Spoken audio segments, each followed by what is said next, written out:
One. Well, hello everybody. Welcome back. This week I have Mike with us. I'm super pumped and excited to have him here with us. I can't wait for him to share with you who he is, what he's all about, and what he's doing today and how he got started and then where he's going. So, Mike, take a second to say hello to the audience. Hello, audience. How are you doing? Good. Thanks. Big warm welcome on behalf of me and also people listening, or if they're watching us on YouTube. But I'm super excited to have you, like I was just saying. So let's start off with the one word open. What's the one word you could use to describe how you're feeling in this exact moment before we dive in? Feeling in this exact moment. Hopeful. Hopeful. Perfect. Got the new year, right? We're ready to go. And Yeah, we've had some strange stuff this week, but let's stay hopeful. yes, I like it. Perfect. So let's talk about your business. Let's talk about your business, what it's all about, how you got started, your background, and how you came up with it, and where you are now, and what you do for people, how you help people, and and it's a loaded, big question. So go as deep as you like, so people could get a chance to learn about more about you. Go ahead, Mike. Okay, I'll try and keep it interesting. Yeah, so in 1998, I decided to launch a newspaper. That's how I got into business. It's called the Massachusetts Investors Digest. I introduced a business publication from Massachusetts covering a range of topics. I had no experience in publishing, no experience writing, no experience selling ads, but I had a concept. So stupidly, like a lot of entrepreneurs, I got into business. I really didn't have that much experience in what I was getting involved in. But I launched a thing. 6 months afterwards, I thought I was going to be out of business.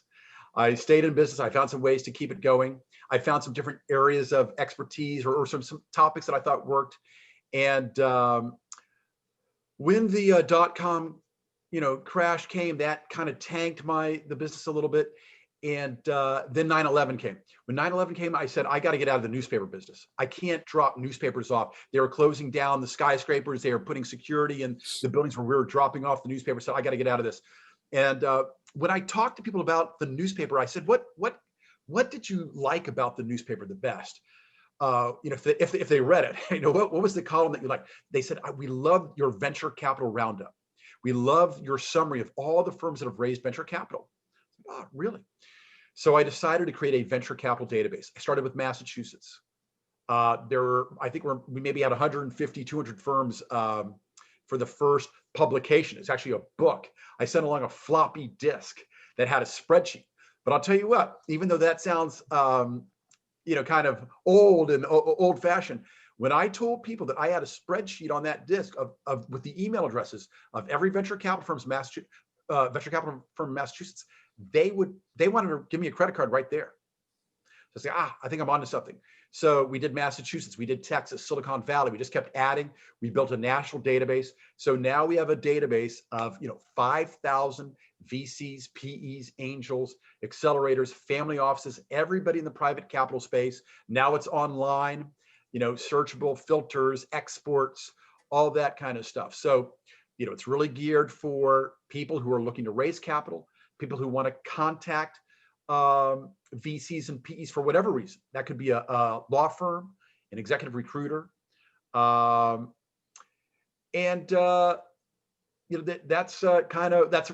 was 1998 to the present. That's really awesome.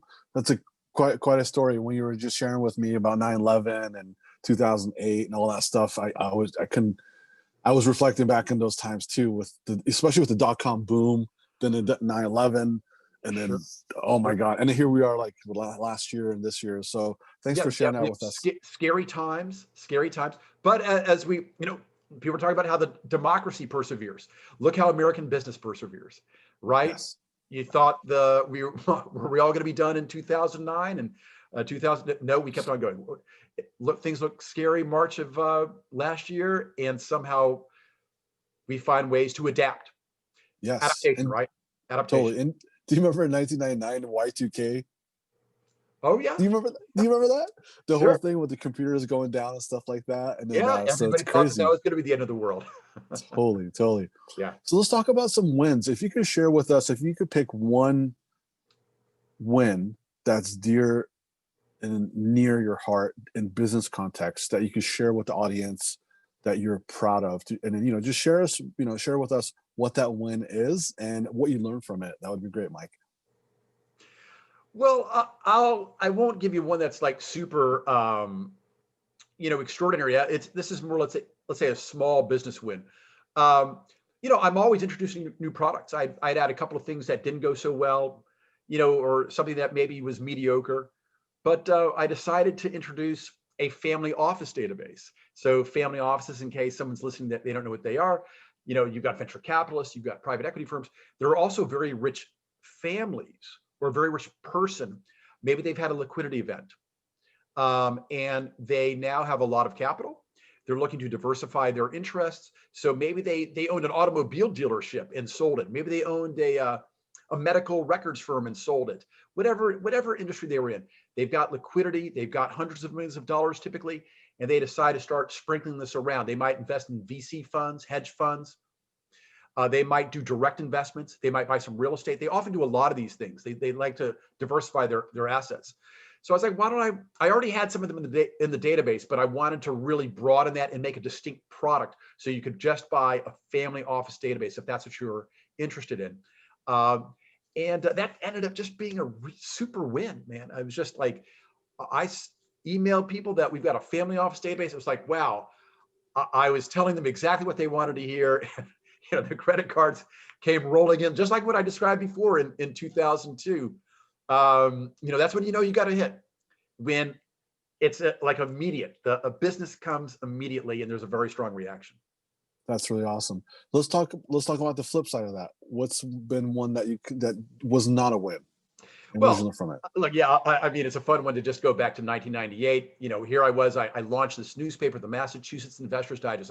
And like every entrepreneur, you think the world is that you think that everybody's gonna love what you got, that it's just gonna be so profound, and they can't wait to see it. No, I put the paper out on the street, 20,000 copies all over Boston and what we call the Route 128 area surrounding Boston, you know, and the reaction wasn't that great. People, I heard a little bit here and there, but not that much. It took a few months before anybody called about an advertisement, um, and it was pretty slow. And it took me a while to figure out how to make it more attractive to people, how to make it more attractive to advertisers. But it never really hit on. It took me months to realize I was in the wrong business. Gotcha. So it was not the best thing since sliced bread that you I, thought. I was I was able to keep it going. I was able to learn a lot. I was able to learn a heck of a lot about business, and I was able to learn about what was going to be the area that could make me successful, and that was Interesting.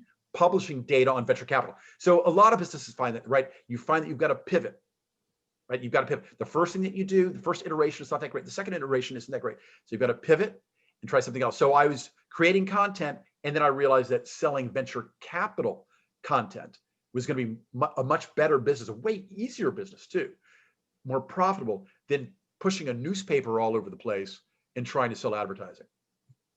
Got it.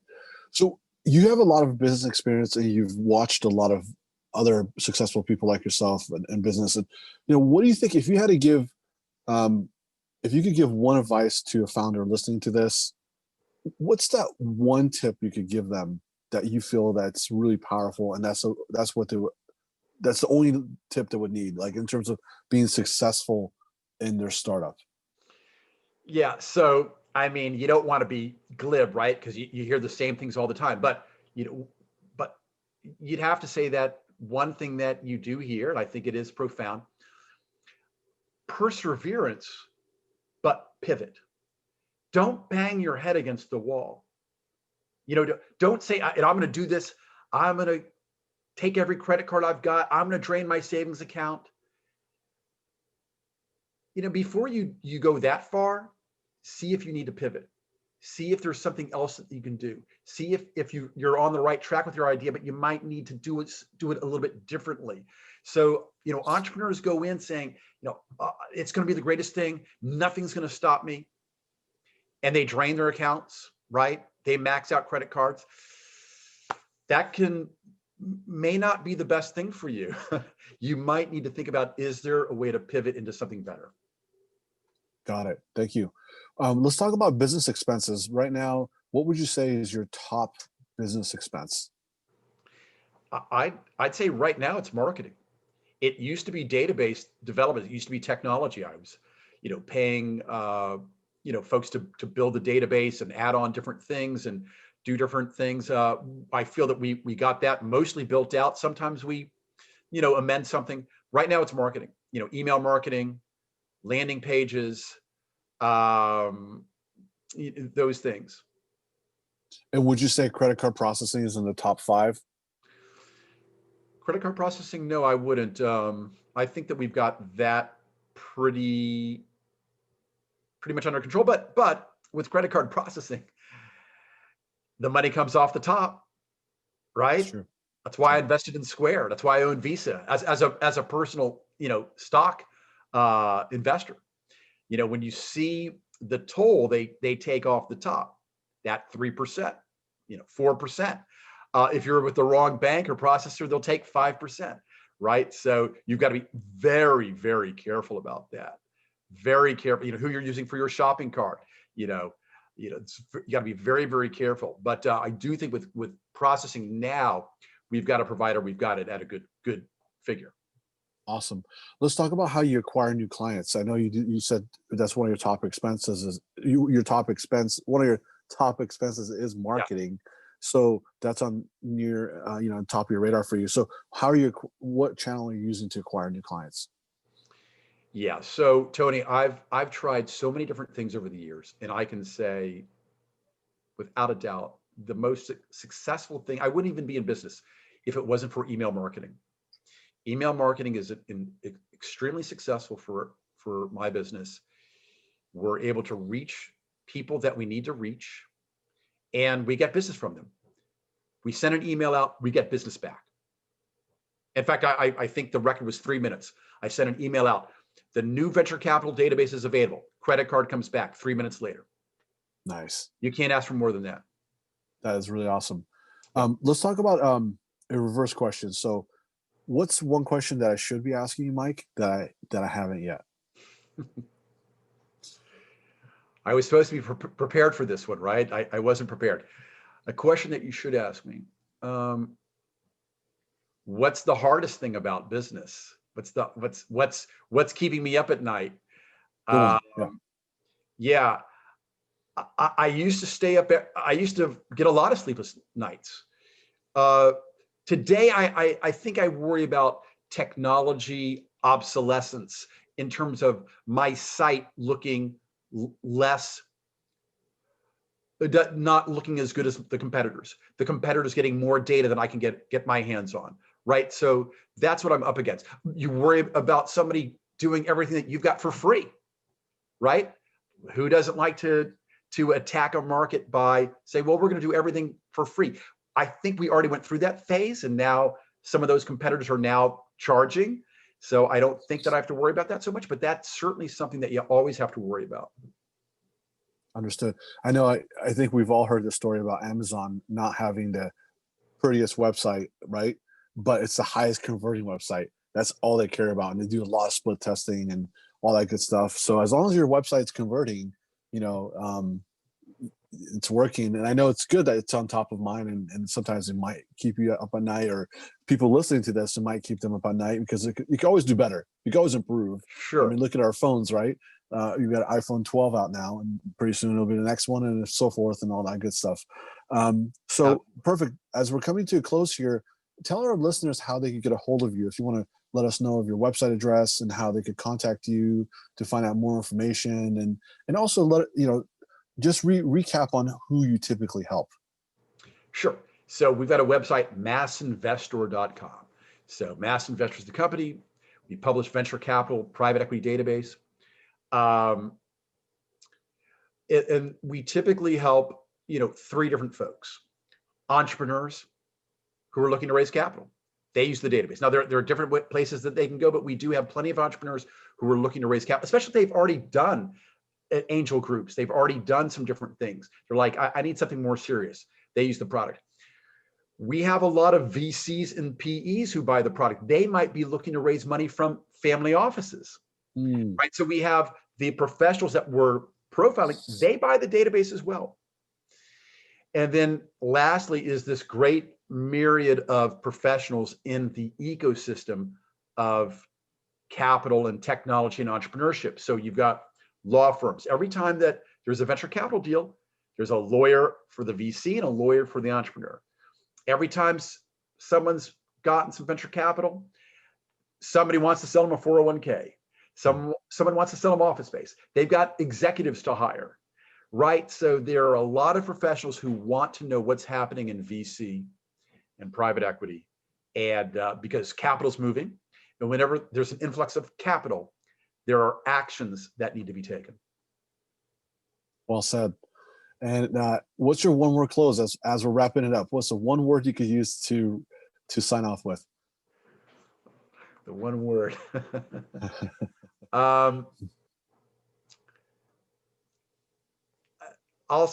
go to perseverance. Perseverance. Keep on fighting. And with that pivoting and perseverance, Tony, it never stops, right? Just because you had 3 good years doesn't mean you might need to pivot again and pivot again.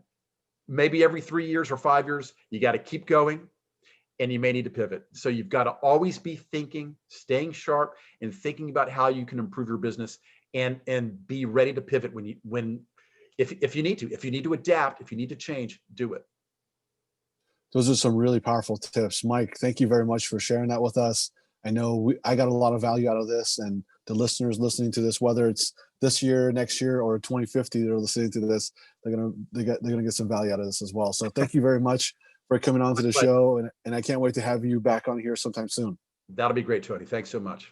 Thank you.